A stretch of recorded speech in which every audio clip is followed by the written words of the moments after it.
Le projet de création de deux stèles jumelles à Saint-Paul-de-la-Réunion et à Douaumont, tout près de Verdun, en métropole, en hommage aux 15 000 Réunionnais mobilisés lors de la guerre 14-18, a été initié en 2016 par Marie-Gertrude Carpana, professeure d'histoire-géographie, et sa classe. Marie-Gertrude Carpana est également adjointe au maire de Saint-Paul, déléguée aux anciens combattants.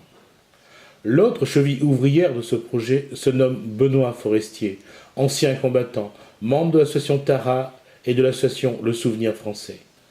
En partenariat avec la mairie de Saint-Paul et surtout de son maire, Joseph Sinimalé, Marie-Gertrude Carpana et Benoît Forestier ont fait construire la première stèle à La Réunion, dans laquelle a été versée de la terre rapportée de Verdun.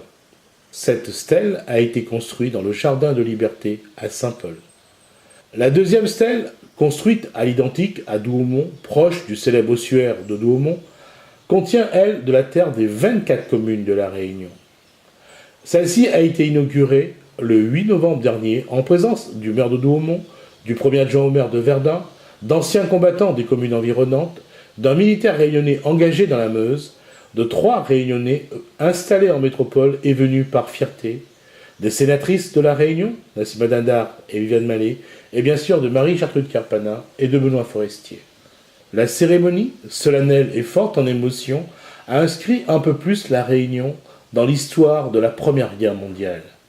Ces deux stèles jumelles, voulues en premier par Marie-Gertrude Carpana et Benoît Forestier, rappellent à toute la France en général et à La Réunion en particulier que 15 000 Réunionnais ont été mobilisés à partir du 4 août 1914.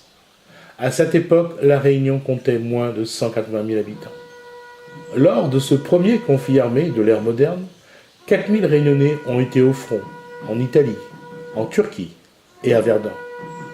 1355 Réunionnais n'ont jamais revu leur île.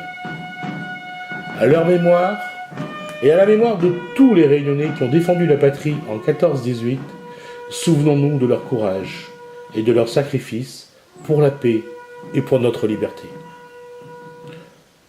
Mourir ensemble, et ce, pour avoir le droit de vivre ensemble.